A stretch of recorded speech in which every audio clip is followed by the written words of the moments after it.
sobre a questão do racismo, né? Por que eu coloquei esse assunto? Primeiro que esse assunto, ele sempre tem que aparecer na escola, no currículo, né, várias vezes no ano, porque é um assunto extremamente delicado, é um assunto que requer que nós mudemos forma de pensamento, mentalidade social, portanto, e para a gente poder mudar a mentalidade social, a gente tem que nos apropriar do conhecimento. Tá? Entender como que essas teorias racistas foram criadas, como que elas se disseminaram na sociedade e como que elas se colocam, né, até hoje, para a gente poder dar conta de fazer um enfrentamento, né, da gente poder dar conta de mudar a forma de pensar. Tá? Que a gente não teve tempo de trabalhar muita coisa na escola, nós tivemos 1 mês e meio de aula e estamos no isolamento. Mas vocês verão que em vários momentos, de várias maneiras, a gente sempre vai estar entrando nesse assunto, tá? Porque ele requer que a gente, assim como a questão também, quando a gente trabalha com a ideia de minoria, que é minoria? São um grupo de pessoas que estão abaixo da esfera do poder, tá? Às vezes é a maioria da população, mas que é o segmento da população que menos tem força de poder. Tá? Então, se eu pensar assim, os negros no Brasil são quase 50% da população, certo? Mas se a gente pensar na esfera do poder, a representatividade deles é muito abaixo desses 50%. Ou seja, a gente tem uma elite de poder, né, de origem branca europeia, que ainda impera na sociedade. E essa elite, ela impõe o seu ela impõe a sua vontade, ela impõe a sua ideia, né, a sua ideologia. E esse grupo maior acaba, né, meio que acatando isso. Então, é um grupo de poder fragilizado. Então, a gente chama esse grupo de poder fragilizado de minoria, mesmo que ele seja a maioria da sociedade. Tá? Então, o negro no Brasil e no mundo, né, porque essa questão racial não é só no Brasil, ele é visto nesse ponto de vista, tá? Como minoria. Por quê? Porque muitas vezes se encontra abaixo da esfera do poder, certo? Então, vocês viram que nós tivemos no Brasil um aumento muito grande da violência, principalmente policial, né, em relação aos jovens negros, e a gente vê no Brasil o racismo estrutural, né, quer dizer, não é coincidência que a maioria da população pobre é negra ou parda, né? Isso é histórico, isso é herança da nossa organização desde a época da colônia, né? Desde a época da organização do sistema escravocrata. E aí vocês viram que lá nos Estados Unidos teve a morte do George Floyd, que desencadeou as manifestações que acabaram tomando o mundo, né? E com a hashtag Vidas Negras Importam. Então, eu entrei nesse assunto para trabalhar com vocês historicamente, como que essas relações, né, como que essa mentalidade social foi construída. E aí a gente estudou um cara chamado Gobinet, que é o pai das teorias racistas. Esse cara, ele criou um livro, editou um livro no final do século XIX, começo do século XX, onde ele falava que existe as raças superiores, que eram a branca europeia, e as raças inferiores, que eram a negra, indígena e asiática. Tá? A partir daí, se justificou, então, a escravização do negro, porque ele era inferior. Se justificou, então, o genocídio dos povos indígenas, porque eles eram inferiores. Tá? E essa mentalidade vai levar a um desdobramento muito sério no século XX. Né? Leva ao nazismo, leva ao holocausto e assim sucessivamente. Tá?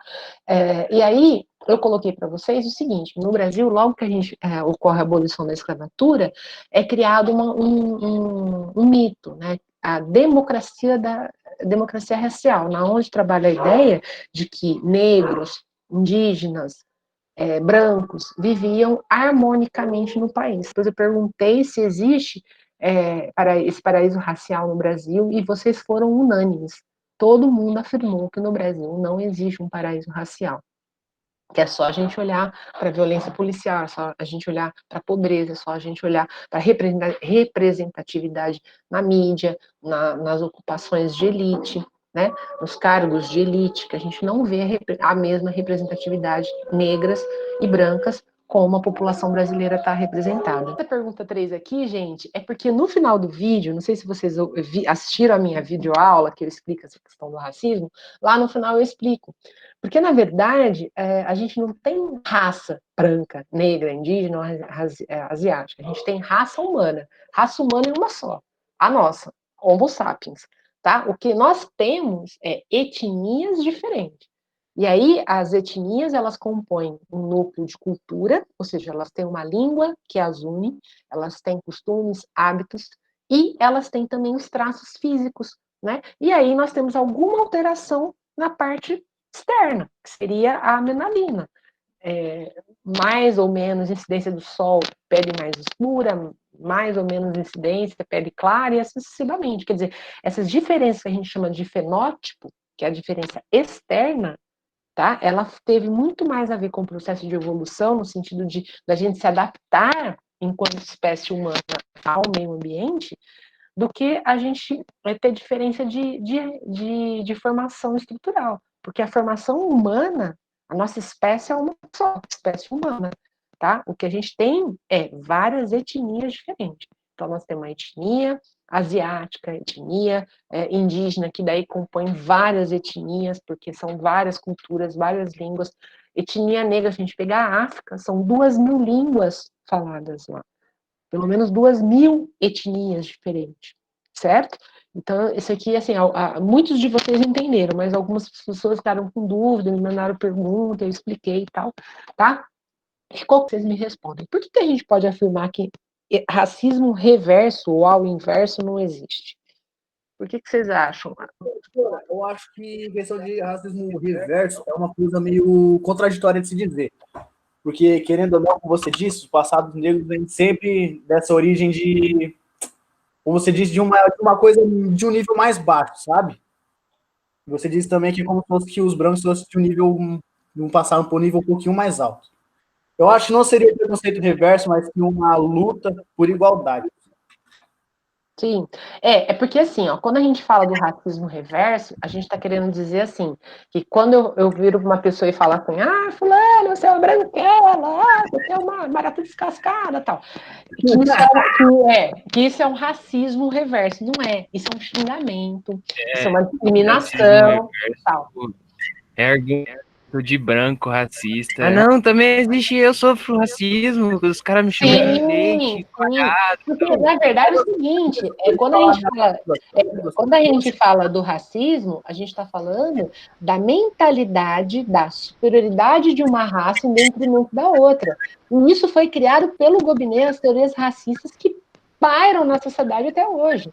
Então, quando eu falo de racismo, eu estou falando nessa ideia de tratar o negro como inferior, porque eu sou o branco superior. E outra, nós já tivemos escravidão em outras eras da história, mas em nenhuma delas foi como foi a praticada pelos portugueses, a praticada na colonização da América, na onde os negros eles eram trazidos da África forçadamente e eles eram comercializados como produto. Trabalho escravo. Então, o negro ele era uma mercadoria, ele era um produto comercial que deu muito dinheiro para a coroa. Deu muito dinheiro para os mercantes, deu muito dinheiro para os reis, certo? E aí o que acontece? E aí eles foram colocados num sistema brutal. Lá, se a gente pegar a escravidão lá do Egito Antigo, né, sei lá, ou a escravidão na Grécia, a escravidão em Roma, como é que era a escravidão nesses momentos? Era escravidão por dívida ou escravidão por guerra. O cara passava a ser escravo, mas era como se ele passasse a ser um servo, ele tinha que trabalhar, mas ele não era vendido, ele não era comercializado, como foi que aconteceu com o negro escravizado da África. Né? E eles não eram colocados nas condições subhumanas a qual os negros foram colocados de extrema violência. Então, quando eu falo do racismo reverso, ele não existe por todas essas razões. Porque, primeiro, a teoria racista parte da ideia de que o branco é superior e o negro é inferior. Segundo, o que foi colocado aos negros enquanto violência, né, não foi colocado em nenhuma era da escravidão, em outra era da história.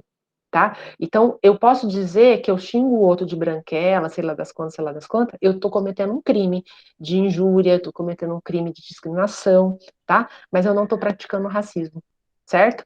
Por essas razões, porque para eu dizer, eu teria que ter criado uma teoria de desvalorização de uma etnia pela outra, eu teria que ter pegado essa etnia e tornado ela escravo, como aconteceu. Entendem isso? Tá? Eu não acho que está certo eu xingar uma pessoa pela sua aparência, em nenhum momento. Mas eu também eu não posso minimizar a gravidade que foi o racismo na sua construção e na forma que ele se deu, nivelando uma coisa pela outra. A questão do poder, né? Então, sempre foi assim, um grupo de poder se sobrepondo contra o outro. E aí foi criando todas as distorções, né? Então, quer dizer, por que, que o português fez o que fez com os negros? Porque ele viu que eles estavam ali, de certa forma, fragilizados no sentido assim, eles tinham arco e flecha, vamos pensar assim, né? E os portugueses já tinham arma de fogo, e aí a intenção deles era ganhar dinheiro. Então, quer dizer, e aí eles conseguiram pela força sobrepor, né? Então é sempre essa questão do poder, né? Sempre é o poder que coloca nessa esfera. Ó, no Egito, tá? O Egito, ele é a segunda civilização da antiguidade. Lembra? A primeira era a Mesopotâmia e a segunda é o Egito. O Egito, ele vai junto com a Mesopotâmia compor a ideia das civilizações hidráulicas. Lembrem-se disso. Hidra, não lembra água? Então eram civilizações. Depende do rio, tal. Isso. Civilizações que viveram, existiram sobre a dependência dos rios, tá? Então, no caso do Mesopotâmia, Rio Tigre e Eufrates, né? O Mesopotâmia está hoje lá, está lá no Oriente Médio hoje, onde está o Iraque. E o Egito pelo Rio Nilo, tá? Se não tivesse tido o Rio Nilo, não tinha tido o Egito, tá? Porque era fundamental a utilização e o aproveitamento da água. O Egito, ele, enquanto organização, ele vai surgir e ele vai ter uma divisão inicialmente. Tá? Ele vai ser dividido em Alto Egito e Baixo Egito.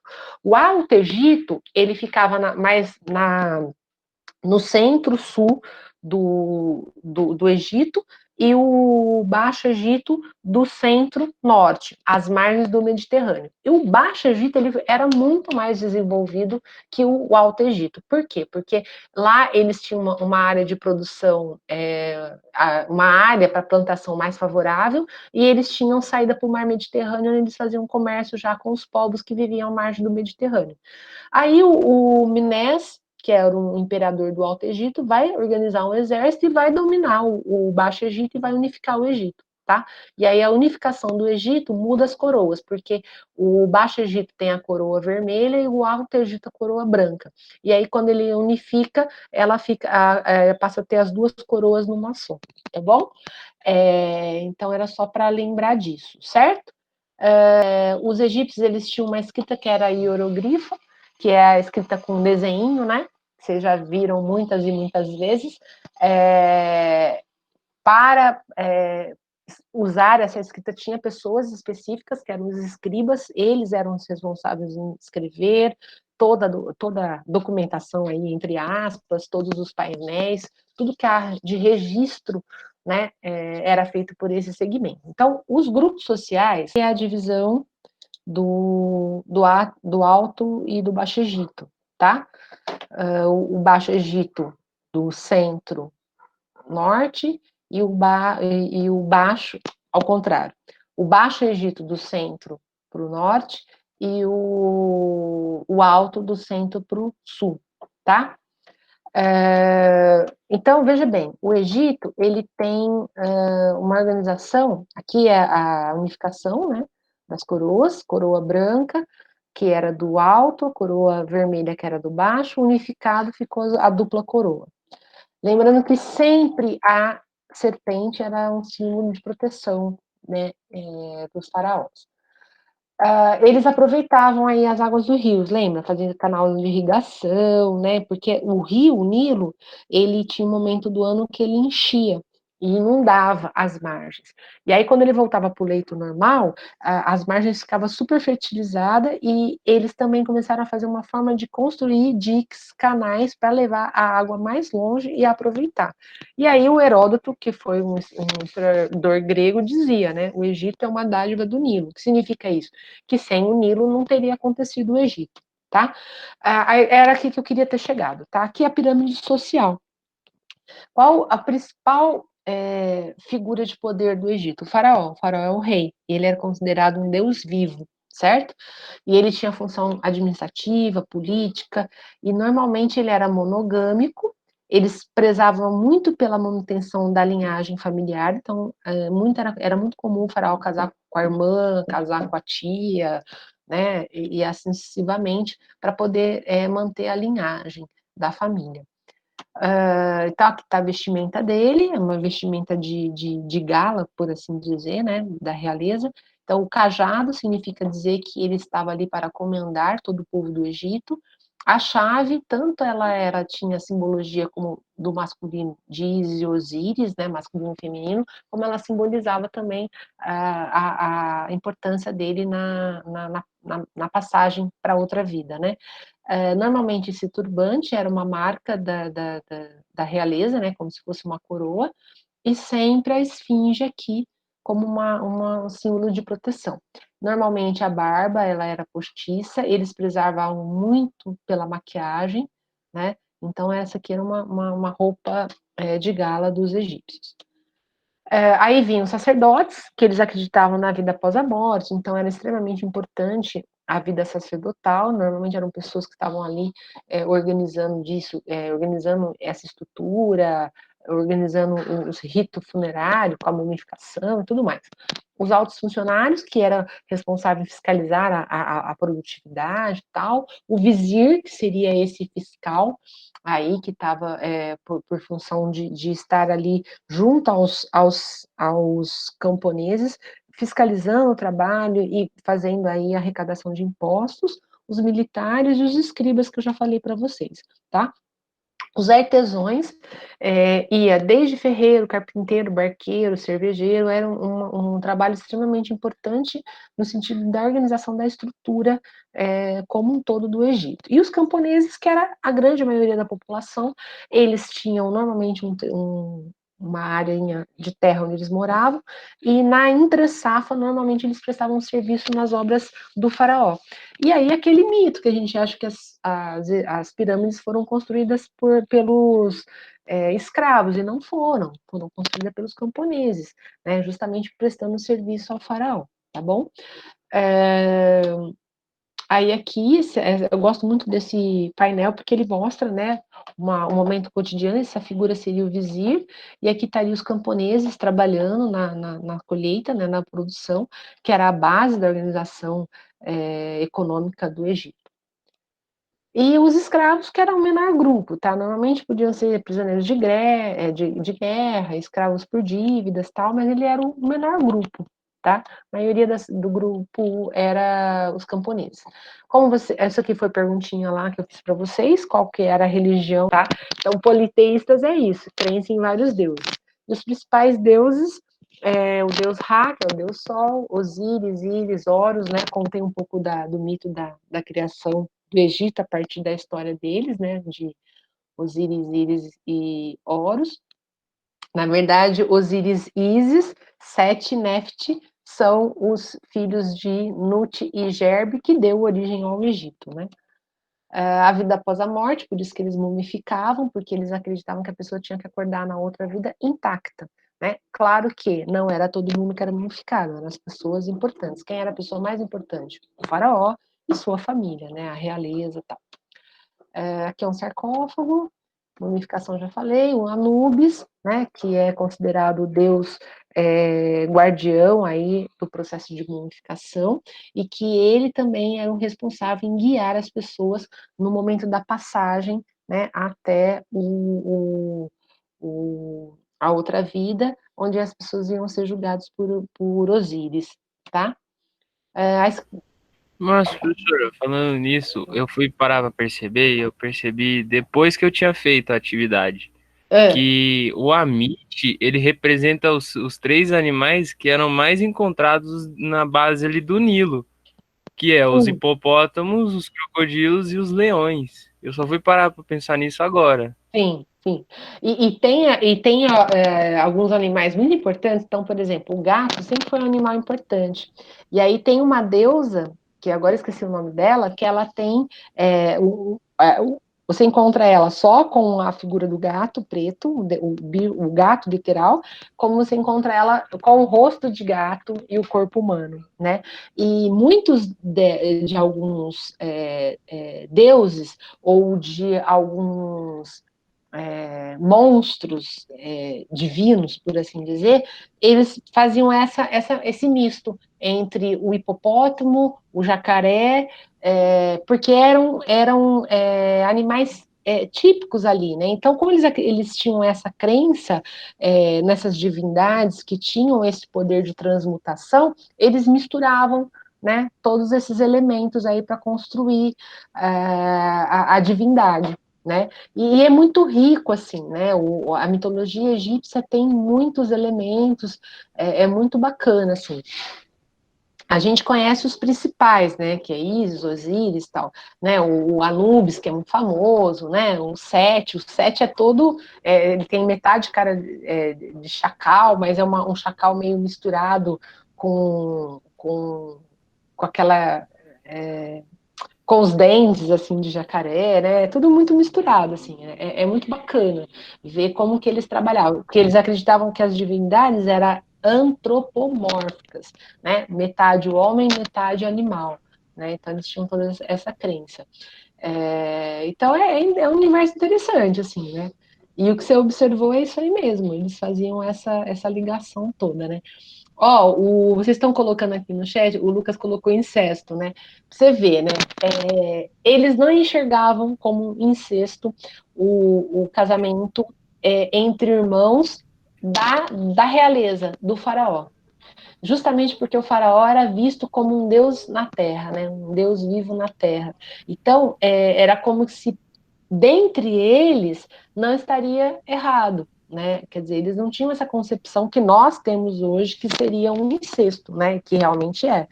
Mas eles não tinham essa visão, não, né? Para eles era muito essa importância de manter a linhagem. Tanto é que na mitologia, Osíris e Íris eram irmãos, né? Sete e Nefte também, né? Então eles trabalhavam nessa ideia, né? O que para a gente é inconcebível a gente pensar isso hoje, né? Bem inconcebível mesmo, certo? E aí, por exemplo, o Tutankhamon, uma vez eu vi um vídeo que eles acreditam, pela ossada dele, ele tinha algum problema de deformação física, que muito provavelmente foi pelo fato de que os pais dele eram irmãos, né? Então, vocês sabem que quando você tem casamento consanguíneo, há risco de ter doenças congênitas, né? Do filho nascer com problemas, né? Nascer com doenças. Então, essa é uma questão que podia acontecer, tá bom? Então aqui, só para a gente terminar aqui o hierogrifo, tá? As pirâmides, a gente já falou, né? Vocês lembram lá por que foram construídas as grandes pirâmides do Egito?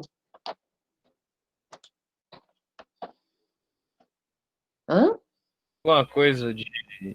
Alguma coisa a ver com guardar os faraós e tal, as riquezas, não tem coisa a ver assim? Tem a ver, vai. Quem ajuda ele, gente? Por que foram construídas 3 grandes pirâmides? Que é Kelps, Khafre e Miquerinos. As 3 grandes pirâmides do Egito. Porque o Egito tem um monte de pirâmides. Era para ter uma divisão de poderes diferentes, professor? Era o quê, João? Uma divisão entre quem tinha mais poder entre si, entre os 3 ali? No caso, foi uma forma de ostentação, sim. Mas não era para dividir poder entre eles. Quem dá mais? Vocês estão chegando perto. Ajuda ele aí, gente. Por que foram construídas as 3 grandes pirâmides? Paulo. Te ajuda. Professor. Estão falando no chat que eram os túmulos dos faraós. Isso aí, é verdade, agora que eu vi aqui. Isso mesmo, é o seguinte, o Kelps... O Kelps Ah lá, a era... Hillary falou, é pro pai, o filho e o neto. Isso, Hillary, muito bem. Porque é o seguinte, o Kelps era o faraó que mandou construir as grandes pirâmides.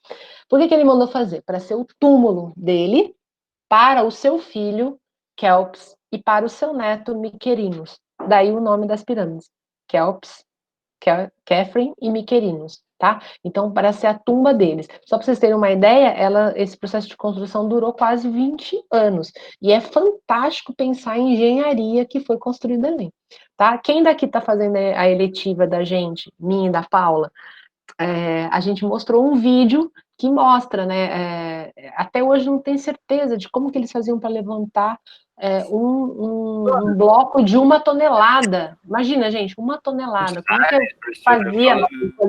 Dos aliens, tudo. É verdade, os aliens. É isso aí. Também acho que foram os aliens que vieram. Tem gente que fala que os ETs fizeram, claro, né? Os egípcios que eram aí que tá, né? Essa historinha aí, ela passa bem pela questão do racismo, né? Porque vocês sabem que os egípcios eles eram negros, tanto é que tudo que você pega deles, onde eles se autorretratam, então tá lá a Nefertiti, que foi uma grande rainha do Egito, foi encontrado o busto dela. E o busto dela é o rosto de uma mulher negra. Né? O Tutankhamon, que foi encontrada a tumba dele intacta. Né? Então, o desenho, que é feito de ouro maciço, né, do busto dele, mostra um homem com e duas coisas interessantes dele, né? Sabe por que ele é considerado o maior faraó do Egito? Não porque ele foi o maior faraó do Egito, porque a tumba dele foi a única que foi encontrada intacta. Eles encontraram todos os elementos da mumificação, todos os artefatos, toda a riqueza. Esse busto, ele é enorme e é de ouro maciço. Ele é super pesado. Professora, Oi, pode falar. acho que eu tenho uma ideia para quando voltar às aulas, a gente fazer uma apresentação bem legal, para quando ter aquela coisa de eletiva de novo. Ah, é? O que você propõe? Vocês podiam construir uma tumba a tamanho real. É uma boa. É uma boa. Ou a gente podia fazer uma pirâmide bem Lá, grandona, fazer um sarcófago. A gente pode fazer uma pirâmide grandona e fazer um sarcófago. Gostei. Gostei, hein? Para culminância, olha que ideia bacana. Gostei. Legal. Lá, dona. Agradeceu, daqui a 10, dona. Então, só para a gente terminar aqui. Então, o busto do Tutankhamon é um homem negro. Entendeu? Então, quando as pessoas falam assim, foram os ET que construíram, carrega um pouco dessa ideia, né, da gente menosprezar. Essa aqui é o busto da Nefertiti, foi achado pelos alemães e está no Museu da Alemanha, o que é um absurdo, porque tinha que estar no Museu do Cairo, né, porque é do Egito. O Egito, ele reivindica a volta do busto dela para o Cairo, né? E esse aqui é o busto de ouro maciço. Tem noção, gente? Esse aqui é ouro maciço, super pesado. Tá vendo? Ó, esse aqui seria o rosto dele. Então, por isso que o Tutankhamon é o mais famoso dos faraós, por conta da tumba dele que foi encontrada intacta. Quer dizer, tudo que a gente sabe de como era feito o rito funerário tem muito a ver com essa grande descoberta aí do túmulo dele, tá? Ó, pra gente terminar, senão vai ficar muito longo, é... Tá aqui a perguntinha, gente, ó. Em relação à sua religião, os egípcios eram. Então, teve muita gente que entendeu que eu estava perguntando qual era a religião da pessoa, mas não era. Tô perguntando dos egípcios, tá? Mas todo mundo, apesar de algumas pessoas terem entendido errado a pergunta, respondeu certo, tá? Eu acho que poucas pessoas não conseguiram fazer essa questão certinha, tá? A mumificação era feita por quê? Porque eles acreditavam na vida após a morte e era uma forma de preservar o corpo para outra vida. E é óbvio que isso era dado às pessoas que tinham essa representatividade divina, que era o faraó, sua família, a realeza, as pessoas mais próximas. As pessoas comuns não, as pessoas comuns eram enterradas em lugares simples. Claro que eles se preocupavam, né? Aquela historinha que a gente vai falar agora, né?